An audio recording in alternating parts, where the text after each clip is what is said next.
Hello, welcome back. Josh Pitar here and Alex Goldman joined alongside, in my opinion, my favourite guest to talk to on this channel, the one and only Eric Nicksick. Eric, we appreciate your time as always, man. First thing I want to know is holiday season just finished up, Christmas, New Year's, all that sort of stuff. How was that for you and your family? It was good, man. But it's fight mode for us still too. So we got a lot of guys prepping for fights and getting ready for fights. We had three guys fight last week. Puna, Caesar, Chris Curtis. So holidays are nice, but it doesn't mean like you get time off. We're Yeah. still in the gym, we're still grinding, and there's something about that too that I actually love, man. It's a year round sport, and it keeps us focused and dialed in at all times. Mm, absolutely. And I want to know, man, like obviously Sean and Drickus 2, UFC 312 in Sydney. Same place Sean beat Izzy. I think it's so fitting that that's the place where he gets the rematch. I think it's really cool that you guys are coming back down. I'm grateful that we're gonna be there, get to see you again. It's awesome. How are you feeling about Sean getting that rematch and it being in Australia, the same place that he won the title the first time? Dude, I'm pumped. Like I loved it out there. I had such a blast. The people of Australia were so kind to us and endearing. And you're right. Like that's my feeling too about it. Josh is like, it's got good vibes, good energy, good connotation. I can't wait to get back out there. And it just, you nailed it, man. It seems only fitting that we're going back to like our adopted city to go back and, and fight Dricus. So I can't wait to get back out there. Yeah. And you just spoke about it, Eric, but this sport has no time off, but also things change in the sport very, very quickly. I go to bed for a few hours, wake up, and I find out that Arman Sarukian is unfortunately out.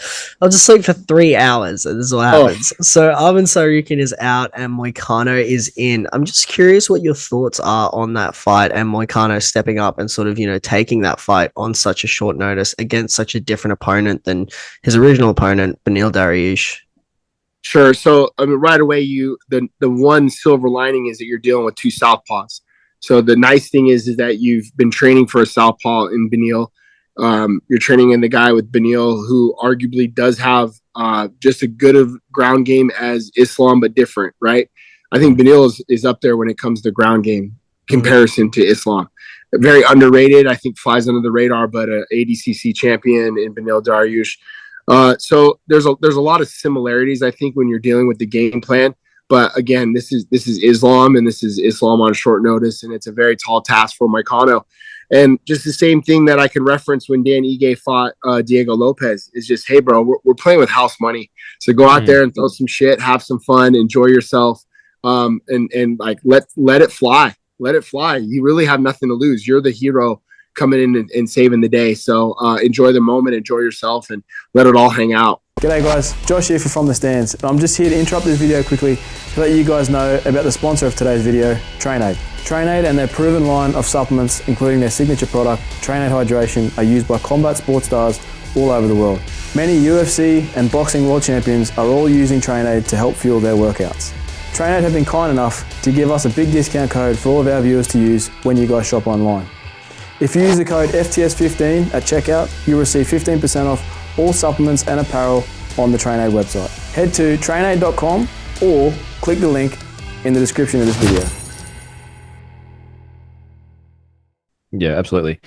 Eric, when you look at Sean and Drickus in Sydney, the first time around, I've been very public in saying this, I thought Sean actually beat Drickus the first time around. I thought he did enough on the scorecards. This time around, when you analyse this fight and you've got now a whole 5 rounds against Drickus to go off. You've got another whole fight with him in Israel. A lot of tendencies you can pick up on those sort of things. In your mind, what does Sean have to do against Drickus this time around to convince those judges or better yet, get a finish? We fought Israel with nothing to lose. We have to fight Dricus with nothing to lose, right? But the time he fought Dricus not to lose. And I just felt like we're just he thought he in his mind, I was just doing enough. Yeah. And we can't have that. We have to try to every round. We have to try to look to not only solidify the round, but we have to win it on the view of not only the judges' scorecards, but I want Dricus to feel like he's down. And we have to try to get downhill on this guy. But if the fights that Sean has thought he was edging the guy out, in Jared Cannonier, in Jack Hermanson, in Paulo Costa, we've we've edged those fights out on the scorecards. They've all been split decision wins. And I don't want that feeling, bro. Like, I want him to dominate, and I want him to get after it round after round after round and solidify those rounds. And don't just think you're doing just enough, because that's not what we need, man. Like, now we're on the other side of that, where people are like, you know, you had to beat the champion to take his belt. Well, Dricus proved that you don't have to have this, you know, big wash and downhill and get after the guy. So we're going to really have to fight this dude tooth and nail and make sure the optics look good on our favor. And of course, that's the game. Get out there and get a finish, and don't leave it to the judges. But at the highest level, and let's be real, like, Sean doesn't have like a lot of finishing power, right? He's a death by 1,000 paper cuts. So we're going to have to really, really solidify those scorecards, and hopefully later on in the rounds, try to be able to find a finish. Eric, you recently, you know, spoke out on sort of your feelings on Mark Smith recently, and sort of, you know, some frustration there. And, you know, one thing I'm just curious is, you know, sort of in general, is that, do you think it's on the organization or the referee themselves to sort of, you know, basically bring forth if there are going to be issues of, you know, a referee not being impartial due to fraternization with teams, coaches, fighters? Do you think it's ultimately on the organization or the referee to sort of make that known? No, that's on the commission. I mean, I can complain to, you know, I can talk to probably Mr. Ratner or somebody within the UFC and just say, hey, I have these concerns. But, you know, to be fair, it's like, I've known Mark for a long time. Like, me coming up as a coach, Mark coming up as a ref. I've known Mark Smith for a long time. He's not a bad person. He's not a bad man. But yeah, inherently you're going to have these, like, you know, he's going to come into gyms and he's going to fraternize. He's going to be a part of those things. You know, and to be clear, like, I wasn't mad about, you know, the stoppage was one thing. I thought the stoppage was unnecessary in the moment. But it was the fouls that we had told him prior to the fight that this guy will look to slow the fight down. And if you watch the fight, yes, those infractions happened. One was a groin shot, one was an eye poke. But when you see Kopilov get 30 to 45 seconds of rest, right away, he got back into the fight. He hit Chris with certain things and did so. The pause in the momentum is something that you can't ever counteract. You can't take away unless you take a point away, or you just you know you do what you said in the back that you told us you were going to do prior to the fight, and none of those things happened. You know, going into round 3, Chris leans into my ear and Coach Nate and says, I can't see out of my right eye, right, because of the eye poke. We don't get that back. Now our guy's fighting compromise due to an infraction. So, you know, and I get it. Just be consistent across the board is my point. Be consistent across the board. If tomorrow you're going to take a point away, but this fight you're not, tell me why and explain to me why that's not a point, or why it is a point. Be consistent. Yep, absolutely. Eric, one other thing on UFC 312 is Tatiana Suarez getting her title shot. I know she trains at Extreme Couture, and I'm very happy for that. I think the MMA community is very happy for that fight, just because it's been such a long time coming, and to see her finally get her title shot, get through the injuries, the adversity, and everything else, to finally get her title shot, and to really show the world what she's made of. I feel like this is her coming out party in a title shot. How do you feel about her getting that title shot and the potential of you guys going back home with 2 championship belts? I couldn't be happier for her, man. Like, she's a dog, you know, and I just watch her on her daily practices, whether it's my practice or Dennis or Nate's or whatever. And dude, she's trying to outwork and out hustle everybody in the gym. And that's her level of competition. Like, she wants to beat Sean. She wants to beat Brad. She wants to beat this person.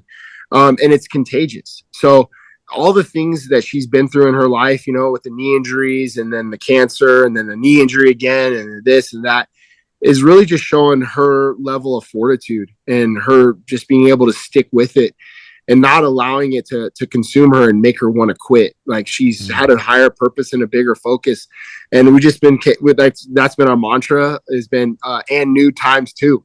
We just keep saying that in the gym. And you know, I couldn't be happier for her and Patchy and Coach Nate, and then her coach back in Riverside, Romy. So, you know, they're all going to be out there. We're going to have a full team in effect, and, you know, and new times too. That's what we keep preaching. I love that. So.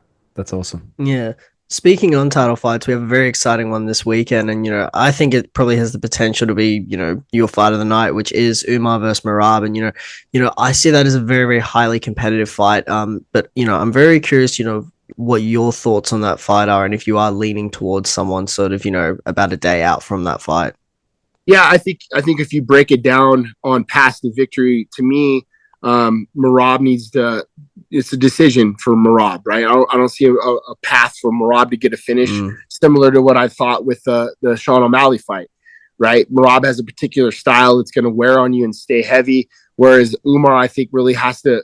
I think Umar has to get a finish. To be honest, I feel like that's his best path to victory. If this fight's going into rounds 4 and 5, then I lean towards Merab being able to squeeze out a decision. Round 3 will be that swing round. You can't leave that round up in the air. For both fighters, you need to get that round secured. And if it's going into rounds 4 and 5, I'm leaning on a guy who can push the cardio and push the pace. So the big question mark to me is how can Umar manage the pace through a 5-round fight, 25-minute war? That's my question mark. And we've already seen a guy like Merab push that pace and be able to wear on guys. And the cleaner victory for me when I look back at it is Petr Yan. What Merab was able to do to put Petr Yan, can he implement that same style of fight against a guy like Umar? That's your big question mark. How does the grappling show up? Umar, I think, is probably better in the submission game, better in the striking game. But again, you have a guy in Merab who's going to keep that pressure, and pressure busts pipes, man. It takes it out of you. So how can you manage the pace? That's the big question mark. Yep, absolutely. Eric, last one from me, and then we'll let you head off, man. I always like knowing how Francis is doing. Obviously, he's been through a lot, and I know the fight at for the PFL back in October against Renan Ferreira took a lot out of him. It was very evident to see. I mean, incredible performance. I mean, just annihilated Renan Ferreira, but it looked like it took a lot out of him emotionally and mentally. How is he doing on a mental level, and is there any desire from him to get back and compete again? It's funny you say that, Josh. Like I feel like this has taught Francis the fragility of life, and has shown him that every day is important. And I feel like his love as a friend, as a teammate, has really shined through, right? Like he calls more often, he checks in more often, he cares. I'm not saying he never did before, but I can feel a difference in him now about the fragility of life and how precious these things are. And we've all noticed it, like as a team.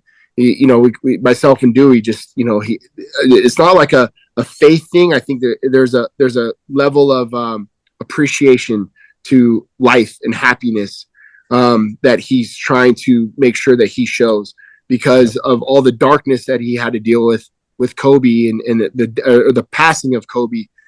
He could have gone in a different route, right? He could have shelled up and really gone dark. But I think now the love and the way to keep Kobe's memory alive has been sharing it through light and happiness. And that's what I've been really noticing from him. And, we haven't really talked much about fighting, to be honest. I know that he's still in the healing process, and I think he forever will be. But, he's like that A-team guy, right? Like the phone rings and gets the team together, and, we're all there when we need to be there. But right now, I know he's just enjoying some time off. Nice. Yeah, for sure. Eric, I want to say a big thank you again for joining us this morning ahead of the fights. As always, we really appreciate you having you on, and we really appreciate having I love the chat. You guys. You guys are my dogs. So Awesome, anytime. Well, hopefully we can catch up with you when you are down in Sydney for the fight. But again, Eric, all the best. And yeah, man, we'll have to talk to you again in future for sure. My pleasure, guys. Sorry for being late. Of course, man. Appreciate it, brother. Thank you. All right, talk soon.